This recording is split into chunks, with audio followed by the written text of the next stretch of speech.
알렉산더 대왕이 원정 중에 병사들을 모아놓고 씨름판을 벌였다고 합니다. 한 병사가 씨름판에서 장수들을 하나씩 둘씩 넘어뜨렸습니다. 이제는 아무도 맞수가 되려는 사람이 없게 되었습니다. 이 씨름판을 관전을 하던 30살의 알렉산더가 그 병사와 맞수가 되기 위하여 일어났습니다. 모든 병사들의 눈이 대왕에게 집중되었습니다. 병사들은 숨을 죽이고 씨름판을 지켜보았습니다. 그런데 알렉산더 역시 그 병사에게 나가 떨어져 버리고 말았습니다. 이때 대왕은 씨름판에 누운 채 눈을 감고 일어나지 않는 겁니다. 모두가 대왕이 일어나기를 기다렸지만은 그는 누워서 눈물을 흘리고 있었습니다. 대왕을 넘어뜨린 병사는 겁이 났습니다. 지켜보던 병사들은 세계를 정복하며 가는 곳마다 패전을 알지 못하던 대왕이 씨름판에 져서 운다고 이상하게 생각하기 시작했습니다. 한참 만에야 일어난 대왕은 입을 열었습니다. 내가 씨름판에 누워서 운 것은 씨름에 졌기 때문이 아니고 넘어지는 순간 죽음을 생각하고 울었다 라는 유명한 말을 남기게 됩니다. 여러분, 인류 역사 가운데서 가장 짧은 시간에 가장 큰 제국을 다스렸던 알렉산더 대왕도 죽음 앞에서는 눈물을 흘리지 않을 수 없었다는 이야기입니다. 일세 영웅의 눈이 모래판에 넘어지면서 죽음이 눈앞에 보여 울었던 겁니다. 알렉산더는 그 후 31살의 젊은 나이에 만인이 가는 길, 죽음의 길로 가고 말았습니다. 그뿐만 아니라 사람 취급을 받지 못하던 거짓 나사로도 죽음의 길로 갔지요. 빈부귀천을 물어나고 죽음을 피할 사람은 아무도 없습니다. 어리다고 죽음이 멀리 있는 것이 아니고 권세자라고 해서 죽음이 돌아가는 것도 아닙니다. 가난하고 비천하다고 해서 죽음이 잔인하게 대하는 것도 아닙니다. 모든 사람들에게 공평하게 평등하게 대하는 것이 죽음입니다. 이 죽음은 우리 조상 아담이 하나님께 범죄함으로 인류에게 넘겨준 것입니다. 인류의 조상 아담이 범죄함으로 자기와 자기의 후손에게 죽음의 후손이 되게 만들었습니다. 그래서 아무도 이 죽음을 앞에 두고 다른 길을 찾지 못하게 된 것입니다. 죽음과 처절하게 싸움을 했던 욥은 욥기 14장 14절에 장정이라도 죽으면 어찌 다시 살리까? 라는 말을 하며 어쩔 수 없는 죽음을 고백을 했습니다. 아무도 죽음으로 임봉된 역사의 장을 열 수 없다는 말입니다. 하늘이나 땅 아래에 있는 자 중에 그 누구도 죽음의 역사를 끝낼 수가 없는 것입니다. 임봉된 역사를 뗄 자가 없으면 인류의 역사는 허무와 절망으로 끝날 수밖에 없는 거지요. 이처럼 비통한 일이 또 어디에 있겠습니까? 이런 인류의 역사를 지켜보던 사도 요한은 그만 울어버렸습니다. 그런데 울고 있는 요한에게 위로가 찾아왔습니다. 요한계시록 5장 5절에 보면은 장로 중에 한 사람이 내게 말하되 울지 말라. 유다 지파의 사자 다윗의 뿌리가 이기었으니 그 두루마리와 그 7인을 떼시리라 라는 말씀으로 위로하신 것입니다. 아무도 아담이 가져온 죽음을 해결할 수 없었는데 유다 지파의 사자 다윗의 뿌리 예수 그리스도께서 그 닫혀버린 죽음의 역사를 해결했다는 말입니다. 하나님은 예수 그리스도를 통하여서 인류에게 임한 죄와 사망의 권세를 깨트리기로 작정하셨습니다. 죽음의 원인인 죄 문제를 예수 그리스도에게 맡기신 것이지요. 세상 죄를 짊어지고 가는 하나님의 어린 양 예수님에게 하나님은 세상의 모든 죄를 담당시키셨던 겁니다. 그 어린 양 예수님께서 세상 모든 죄를 짊어지고 곤고를 당하고 죽으셨습니다. 그리고 예수님의 대속의 죽음을 믿는 자에게 어떤 죄라도 용서받을 수 있도록 하셨습니다. 이것이 하나님의 방법이고 하나님의 뜻이었습니다. 그런데 하나님의 계획은 자기 아들이 죄인을 위하여 대신 죽는 것으로 끝나게 하지 않았습니다. 하나님께서는 그리스도를 죽음에서 다시 살렸습니다. 하나님께서 인생의 죄를 위하여 내어진 예수를 하나님은 우리의 생명과 연결시키기 위하여서 그를 다시 살리신 겁니다. 하나님은 그리스도를 생명의 주가 되게 하시려고 죽은 자 가운데서 다시 살린 것입니다. 성경은 그리스도께서 성경대로 우리 죄를 위하여 죽으시고 장사 지낸 바 되었다가 성경대로 다시 살아나서 우리를 하나님의 생명과 연결을 시켰다고 말하고 있습니다. 이 복음을 바울이 받았고 이 복음을 믿었고 이 복음을 위하여 살기로 작정을 했습니다.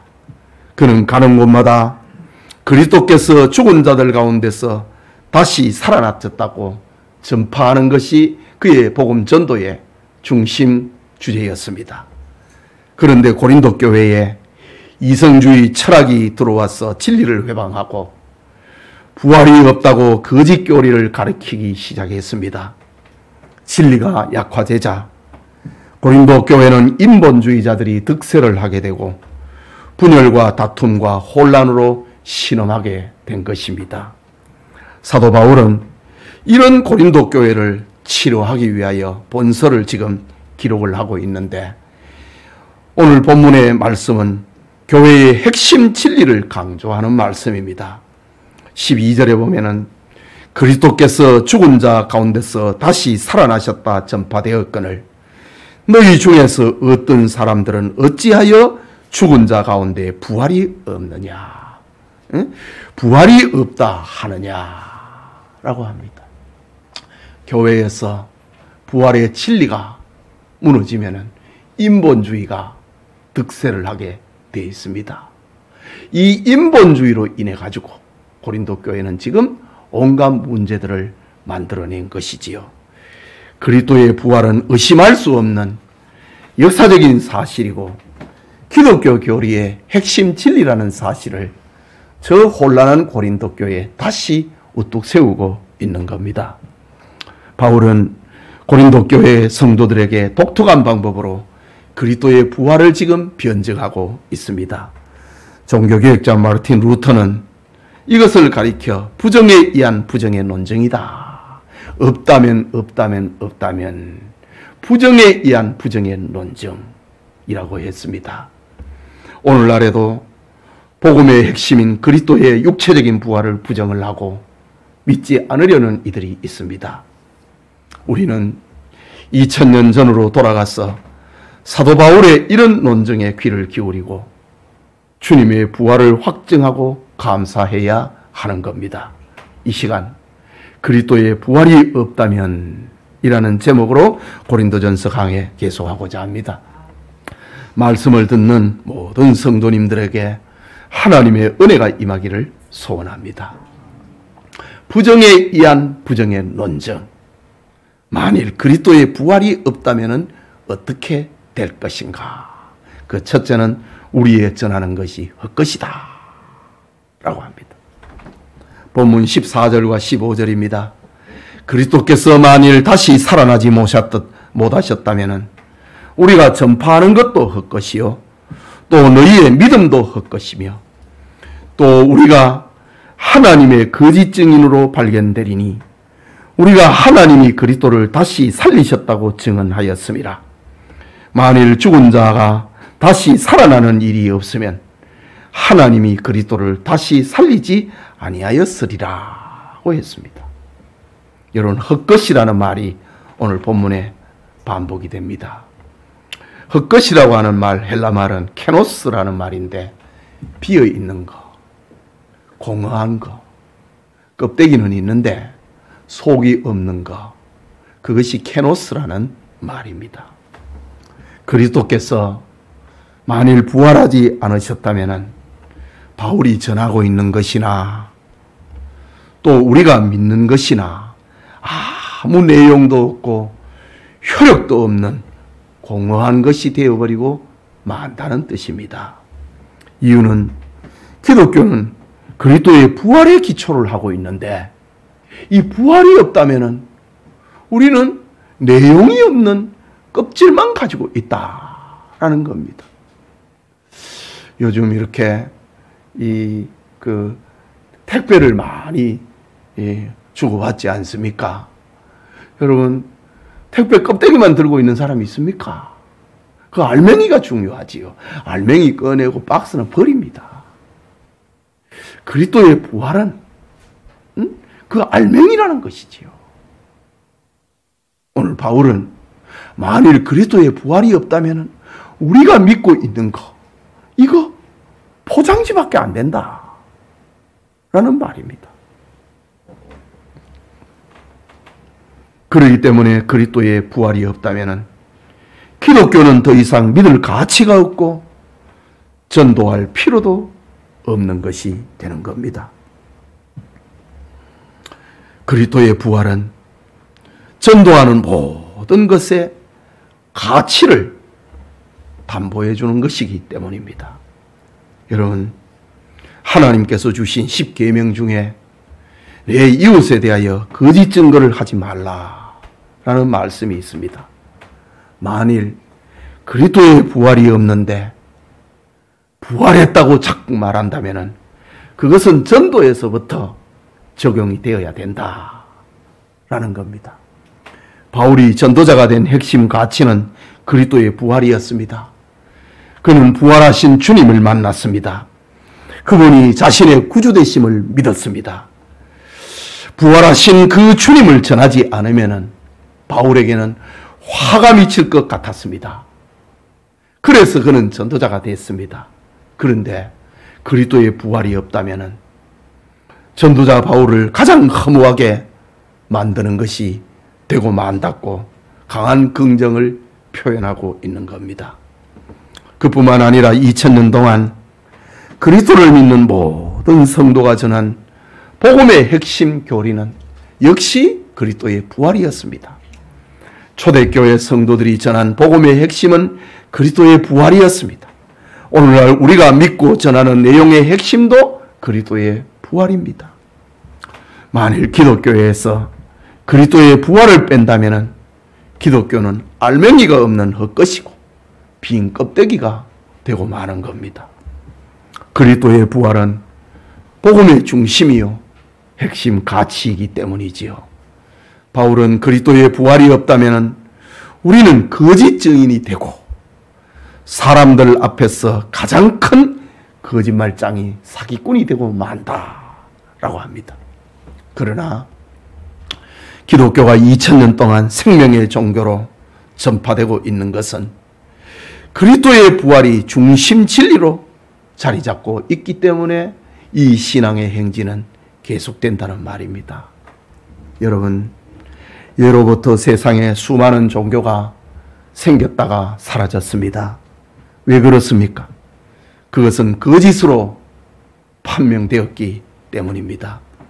누가 거짓을 믿고 누가 거짓을 따라가고 누가 거짓을 위하여 생명을 내놓고 누가 거짓을 위하여 인생을 바치겠습니까? 거짓은 아무리 포장하고 위장한다고 할지라도 얼마 지나지 않아 그 실체는 드러나고 마는 겁니다. 만일 기독교가 전한 그리스도의 부활이 거짓이라면 어떻게 2000년 동안 기독교가 생명의 종교로 지탱할 수 있었는가? 거짓은 그냥 스스로 소멸되고 말 것입니다. 그런데 그리스도의 부활을 전한 교회는 극한 핍박 중에서도 존재했고 날마다 왕성에 갔습니다. 이것은 그리스도의 부활이 사실임을 증명을 하는 역사적인 교훈 가운데 하나인 겁니다. 그리스도의 부활을 확신하고 담대하게 이 복음을 전하는 우리 성도님들이 되시기를 축복합니다. 우리의 전하는 것이 헛것이 아니다. 이유는 그리스도께서 부활하셨기 때문입니다. 둘째는 그리스도의 부활이 없다면 우리의 믿음이 헛것이 됩니다. 본문 16절과 17절에 만일 죽은 자가 다시 살아나는 일이 없으면 그리스도도 다시 살아나신 일이 없었을 터이요. 그리스도께서 다시 살아나신 일이 없으면 너희의 믿음도 헛되고 너희가 여전히 죄 가운데 있을 것이요. 라고 합니다. 여기 헛되다 라는 말이 또 나옵니다. 그런데 이 말은 14절에 헛된 거하고 말이 좀 다른 말입니다. 14절의 헛것은 케노스, 그 빈 껍데기, 공허한 거라는 뜻이고 17절에 헛되다 라는 헬라말 마티아이는 그 싹이 무가치한 거, 그거를 말하고 있는 겁니다. 즉 부활이 없다면 그 믿음은 사기다 이거죠. 부활이 없다면 그 믿음은 스스로 속이는 것이 되고 만다 라는 겁니다. 그러니까 이 사기다, 부활이 없으면 기독교의 믿음은 사기다,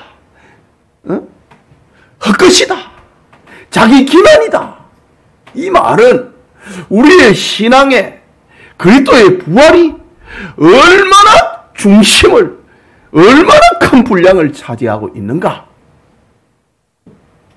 이것을 말하는 겁니다. 부활이 없어도 다른 것이 많이 있지 않나, 그거 안 통한다 이 말입니다. 그리스도의 부활은 기독교의 핵심 진리라는 겁니다. 부활이 없으면은 그래도 괜찮다 이게 아니고, 부활이 없으면은 기독교의 믿음은 사기다, 마티아이다 라고 합니다. 그것뿐만이 아니라 부활이 없다면은 그 믿음은 여전히 죄 가운데 있는 것이다. 죄를 극복하지 못한다. 왜냐하면 부활이 없다면 십자가는 의미가 없고 죄 사함의 능력도 반쪽아리 사기이기 때문입니다. 여러분, 우리가 예수님을 믿고 교회의 일원이 된 이유가 무엇입니까? 우리가 교회의 일원이 된 것에는 그리스도의 동정녀 탄생이 있습니다. 그의 교훈의 고상함과 기적의 신비가 있습니다. 소망이 있는 성도들의 삶이 있습니다. 그러나 이것은 우리가 그리스도인이 된 근본적인 이유는 아닌 겁니다. 다른 종교를 보면은 불교의 창시자인 석가는 와전이 되었지만은 나면서부터 천상천하 유아독존을 외쳤다고 합니다. 그러니 그의 출생이 얼마나 기이합니까? 석가나 공자, 소크라테스 등의 교훈도 세상 사람들의 높은 평가를 받고 있습니다. 그래서 불교도 석가의 가르침도 공자의 가르침도 소크라테스의 가르침도 지금도 귀히 여김을 받고 있는 겁니다. 성년들의 출생의 기이함과 그 교훈의 훌륭함을 믿음으로 삼는다면 우리는 저 우상 숭배자들처럼 석가도 공자도 소크라테스 등도 신앙의 대상으로 삼아야 할 것입니다. 그런데 우리의 믿음은 오직 예수 그리스도밖에 없습니다. 이유가 무엇입니까? 그리스도께서 우리 죄를 대신하여 십자가에 죽으시고 죽으실 뿐만 아니라 부활하심으로 우리의 속죄를 완성하시고 우리를 하나님의 생명으로 연결을 시켰기 때문입니다. 죽었다, 그걸로 끝나면 무엇으로 증명을 합니까? 그리스도께서 우리 죄를 위하여서 죽었다, 십자가에 죽었다, 그걸로 끝난다면은 그것을 무엇으로 증명을 합니까? 죽었다는 사실을 확증을 시키기 위해서 성경대로 3일 만에 다시 살아났다 이거지요. 그리스도의 죽음은 우리의 죄 때문이었다. 그리스도의 부활은 우리의 믿음의 확증을 주기 위함이었다. 하나님의 생명과 연결을 시키기 위해서 그리스도께서 부활하신 것이다 라는 말입니다. 그래서 오늘 바울은 만일 그리스도께서 부활하지 않으셨다면 우리의 믿음은 헛것이고 우리는 여전히 죄 가운데 있을 것이다. 그러나 그리스도께서 부활하셨기 때문에 우리의 믿음은 잠이 되었고 우리는 죄 용서함을 받았고 하나님의 자녀, 하나님의 생명과 연결된 자가 된 것입니다. 여러분, 세상에는 훌륭하다고 평가받는 사람이나 종교의 창시자 중에 죽었다가 살아났다는 말을 들은 적이 있습니까? 아무도 없습니다. 그것은 그들이 묻힌, 시체가 묻힌 무덤이 증명하고 있습니다. 그래서 그들이 가르친 교훈만 받는 거예요. 생명의 종교가 아니에요. 윤리의 종교예요. 그들의 교훈만 받으니까.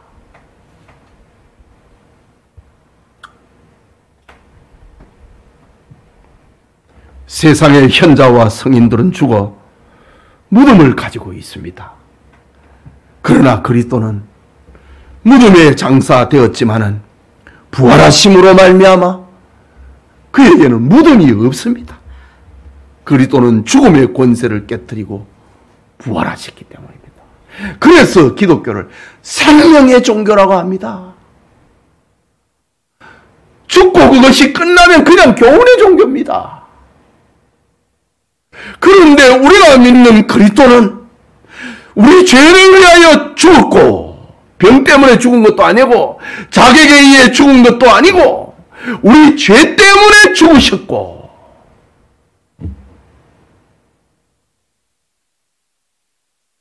우리가 하나님의 자녀가 되고 죄 용서함을 받았다고 하는 생명 종교라고 하는 것을 확증하기 위하여 그리스도는 부활하신 것입니다. 그렇기 때문에 예수님은 우리의 구주가 되시고 우리는 주님을 믿는 것입니다. 만일 그리스도의 부활이 없다면 우리의 믿음은 사기입니다. 무가치한 것이 되고 마는 겁니다. 그러나 주님이 부활하셨기에 우리의 믿음은 생명이고 우리의 믿음은 구원입니다.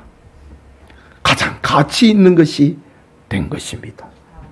이 부활의 축복을 끝까지 간직하는 그런 은혜가 우리 교우들에게 있기를 축복합니다. 자, 그리스도의 부활이 없다면 마지막으로 우리의 소망이 헛것이라고 합니다. 18절 19절이지요. 우리 같이 읽겠습니다. 또한 그리스도 안에서 잠자는 자도 망하였으리니 만일 그리스도 안에서 우리가 바라는 것이 다만 이 세상의 삶뿐이면 모든 사람 가운데 우리가 더욱 불쌍한 자이리라고 했습니다. 그리스도의 부활이 없다면 그리스도 안에서 예수님을 믿다가 죽은 사람은 망한 겁니다. 그 소망이 깨져버리니까 여기 망한다 라는 헬라말 아플리미 라는 말은 영원한 소멸을 가리킵니다. 없어져 버렸다 이거죠. 그리스도의 부활이 없다면은 성도들 역시 한시적인 존재, 허무한 존재, 소멸이 되어버리고 마는 존재다. 불상타. 그 말입니다. 그러나 그리스도의 부활이 있기에 성도들도 부활하여서 주님 안에서 영원히 살 것입니다. 그리스도의 부활이 있기에 우리는 어떤 고난과 핍박을 감수하고 믿음으로 사는 것입니다. 우리의 사는 것이 이 세상에서의 삶뿐이면 부활과 무관하게 사는 사람들보다 우리는 더 불쌍한 사람이 되고 맙니다. 말하자면 그리스도의 부활을 믿지 않는 사람들은 죽은 자의 부활도 믿지 않기 때문에 이 세상의 소망을 두고 육체의 쾌락을 추구하면서 삽니다. 이 세상에서라도 재밌게 살았다 이거지요. 그런데 성도들은 그리스도의 부활을 믿기 때문에 절제하며 주님을 위하여서 시간과 공간을 드리고 물질과 정성을 사용을 하고 주님의 영광을 위해서 살았습니다. 그런데 주님의 부활이 없다면 그렇게 산 사람은 가장 불쌍한 사람이 되는 겁니다. 불신자들은 그래도 이 세상에서 재밌게 살았지. 자기 뜻대로 살았잖아요. 그런데 신자들은 이 세상에서 자기를 죽이고 살았는데 부활이 없으면은 그 소망이 헛것이 되고 말지 않습니까? 그래서 불신자보다도 더 불행한 사람이 되고 맙니다. 오늘 본서를 쓰고 있는 사도 바울은 부활이 없다 라는 이성주의자들의 생각이 얼마나 어리석은 것인가를 논증하기 위하여서 이처럼 부활을 부정한 경우에 생길 수 있는 여러 상황들을 지금 서술하고 있습니다. 그러면서 그리스도의 부활이 없다는 가정은 결코 성립할 수 없는 것임을 증명을 하고 있는 겁니다. 그리스도의 부활은 역사적인 진실이다. 이거는 부정할 수 없는 것이다. 그리스도의 부활이 있기 때문에 우리는 세상에서 가장 행복한 사람이다 라는 겁니다. 바울은 그리스도의 부활이 없다는 말을 전하는 이들을 향하여서 외칩니다. 디모데후서 2장 17절에 후메네오와 빌레도가 그런 사람들입니다. 그들은 부활이 지나갔다고 주장하여 성도들의 믿음을 무너뜨렸습니다. 디모데전서는 에베소 교회거든요. 에베소 교회 성도들의 이야기거든요. 지금 바울은 고린도 교회에 편지를 쓰고 있습니다. 그러니까 부활이 없다고 하는 말은 고린도 교회의 이야기만이 아니라는 거지요. 초대 교회에 여러 교회에서 이런 일이 일어났다는 말입니다. 그 중에 에베소 교회 안에는 후메네오와 빌레도가 있었다. 그들은 부활이 이미 지나갔다 하므로 성도들의 믿음을 무너뜨렸다고 합니다. 그래서 바울은 저들의 말은 악성 종양이 퍼져나감과 같이 암덩어리가 퍼져나간과 같다 라면서 그들에게 저주했습니다. 저주를 받으라. 너희들은 암덩어리다.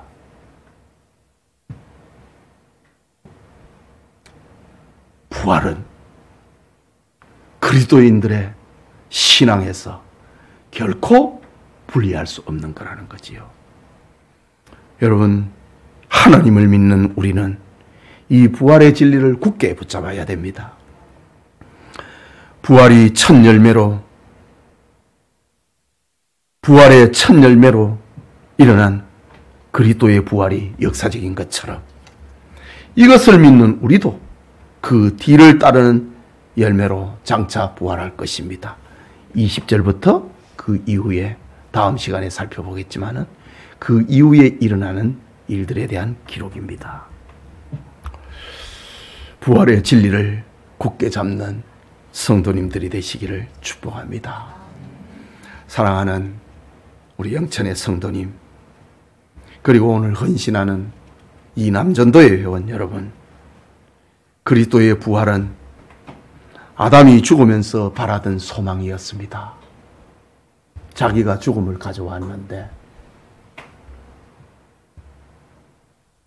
하나님의 은혜 아래서 다시 산다. 아담의 소망이었습니다. 그리스도의 부활은 아담이 독자 이삭을 모리아 산에 번제로 바치면서 바랬던 소망이었습니다. 하나님의 명에 따라 이삭을 하나님 앞에 번제로 드려도 하나님은 그를 다시 살릴 것이다. 이 믿음을 가지고 하나님께 이삭을 드렸잖아요. 부활은 아브라함에게도 소망이었습니다.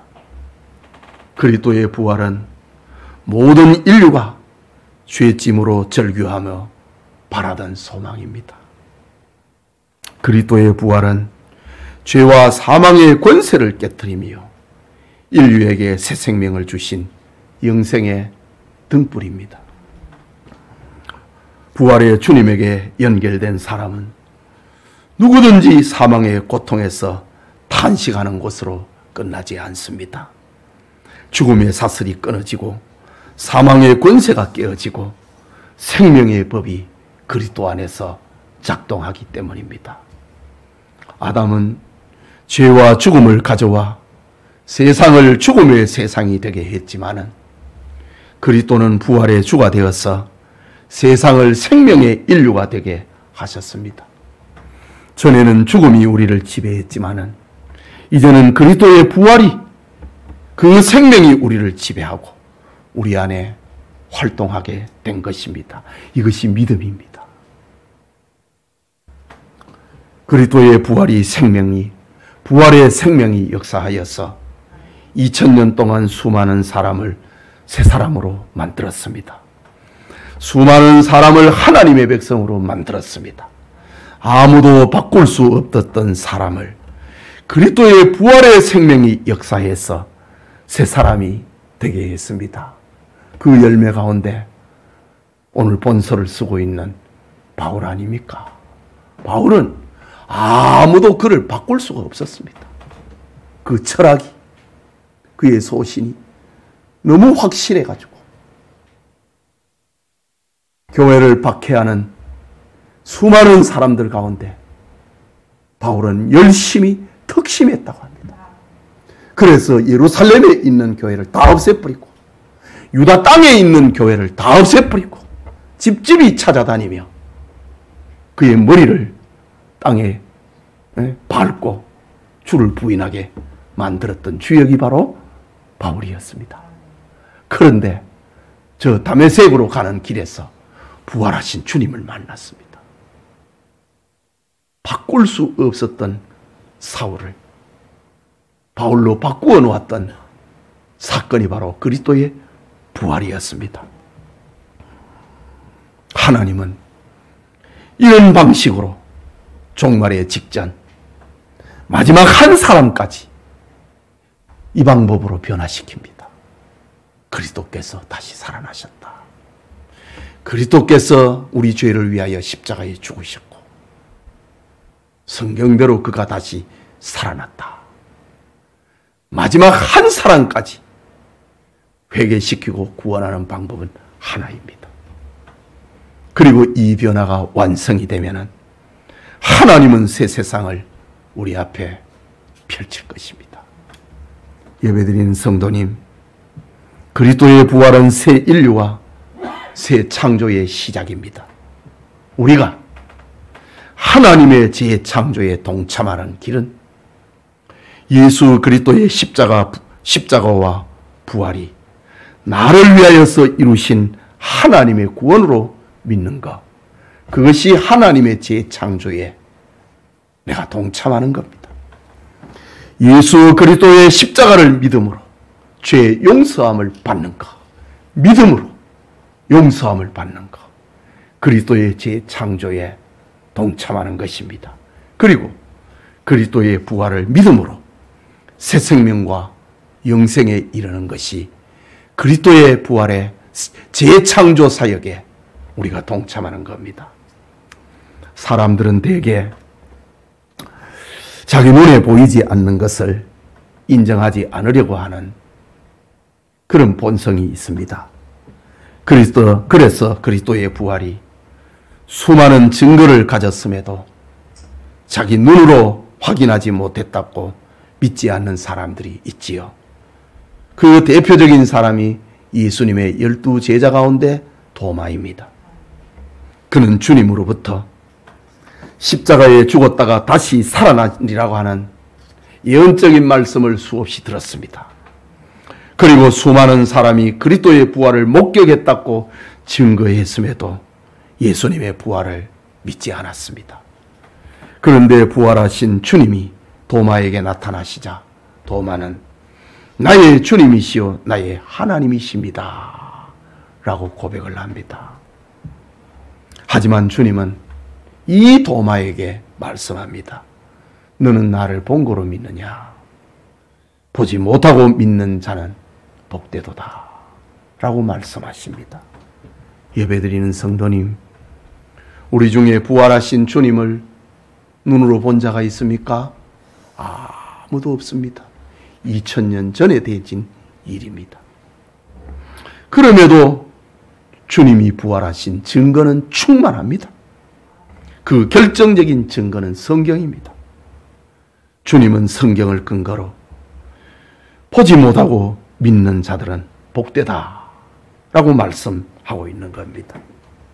믿는 자들은 장차 부활의 영광에 동참하는 자들이 될 것이기 때문입니다. 오늘날 인본주의, 자유주의 신학자들이 그리스도의 부활은 이해하기도 힘들고 믿기도 어려우니 고민하거나 기독교의 중심 주제로 삼지 말자라고 합니다. 그리스도의 부활 없이도 기독교는 수많은 종교적인 장점을 가지고 있지 않느냐? 그 도덕성으로 말하자면 불경보다 더하지 않느냐? 그러니 교회는 존재한다고 말합니다. 그러나 이것은 사탄을 대변하는 속임수입니다. 오늘 고린도 교회에 편지하는 바울은 그리스도의 부활이 없다면, 그리스도의 부활을 기독교의 진리에서 빼버린다면 우리의 전하는 것, 우리의 믿는 것, 우리의 소망은 다 헛것이 되고 만다고, 무가치한 것이 되고 만다고, 기독교는 사기 집단이 되고 만다고 그렇게 강하게 주장하고 있는 겁니다. 여러분, 그리스도의 부활 전에는 사망이 세상을 지배했습니다. 사망이 세상을 지배했습니다. 어떤 사람도 이 사망의 법에서 벗어날 자가 없었습니다. 아무리 발바둥 쳐도 인생은 죽음에 이르게 됩니다. 때로는 젊고 어리기 때문에 죽음이 억울하고 분통하지만은 인생의 종착점은 사망입니다. 그러나 이 죽음을 이기고 사망의 권세에서 두려움과 염려가 없게 하려고 그리스도께서 부활하셨습니다. 이 복음이 세상을 살리는 유일한 희망입니다. 그렇다면 이 복음을 선포함이 세상을 구원하는 것이지요. 부활의 복음을 힘있게 선포함이 우리의 특권이요, 피할 수 없는 우리의 사명인 겁니다. 이 사명을 소홀히 하면은 하나님의 구원 계획을 무너뜨리는 것이 되는 겁니다. 하나님은 구원의 길을 열어놨는데 너는 왜 입을 열지 않느냐? 하나님은 전도라는 방법을 통하여서 마지막 한 사람까지도 구원하기를 원하시는데 너는 왜 입을 열지 않느냐?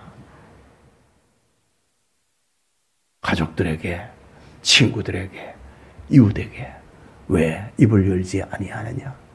하나님의 구원 계획을 무너뜨리는 것이 됩니다. 이유는 이 복음을 들어야만 사람들이 살아나기 때문입니다.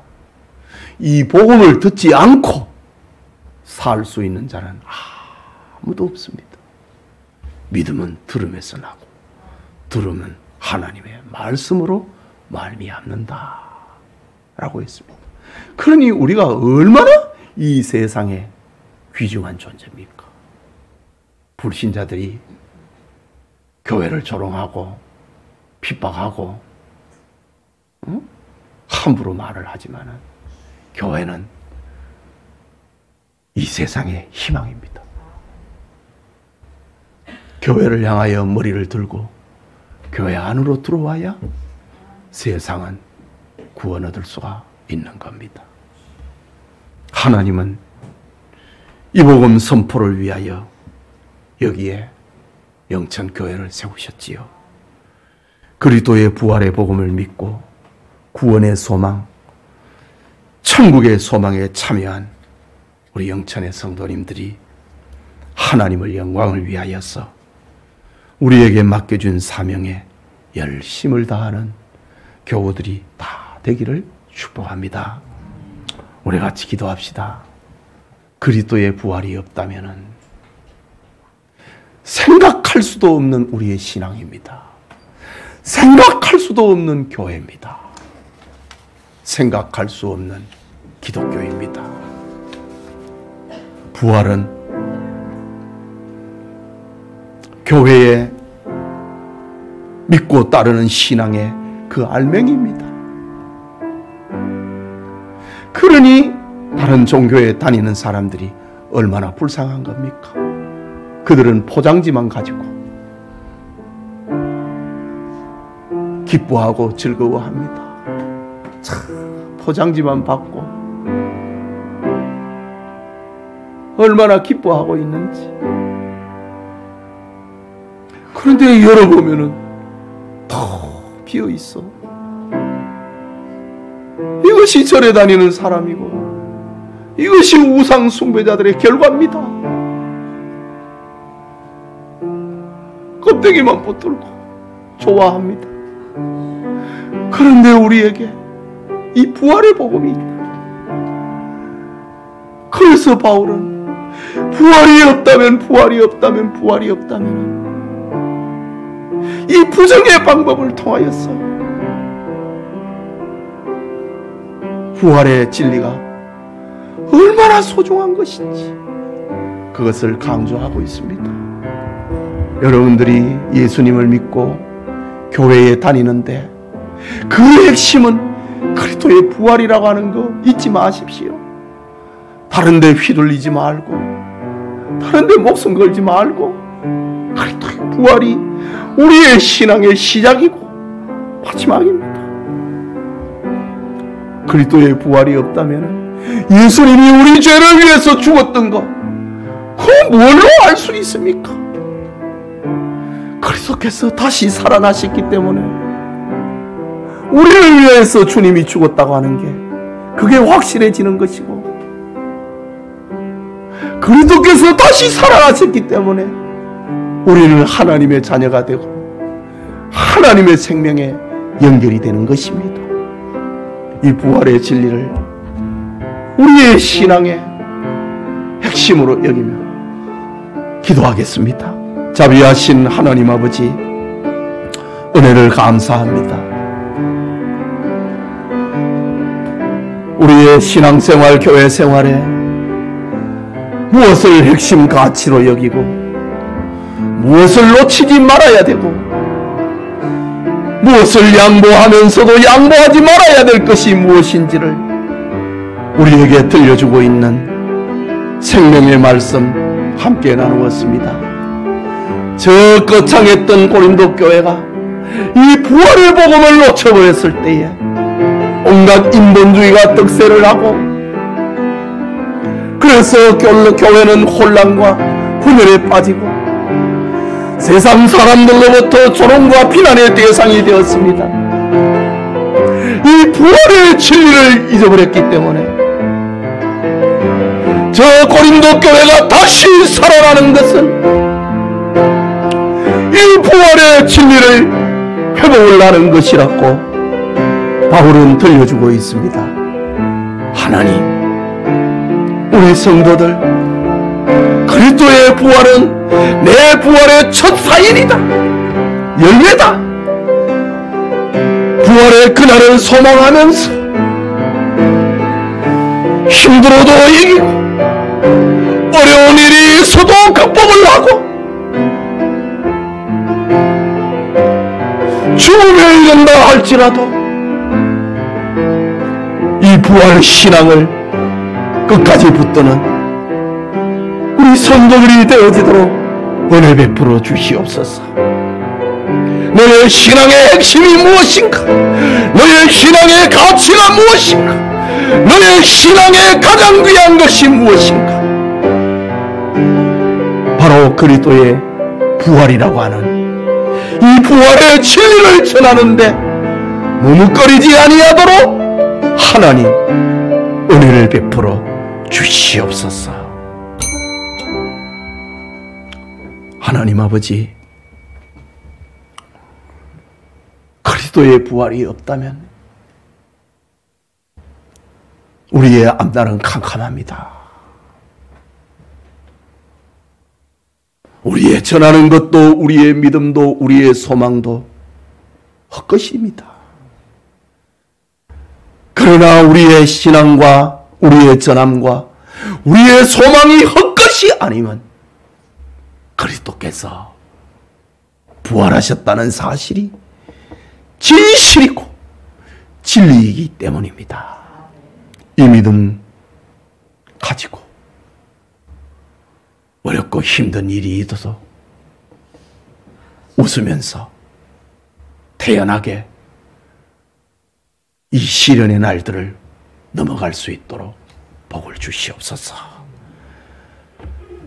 우리 모든 성도들, 오늘 우리 이남전도에 헌신 예배드리는 회원들에게 부활의 신앙이 핵심 가치로 여기면서 살게 하여 주옵소서.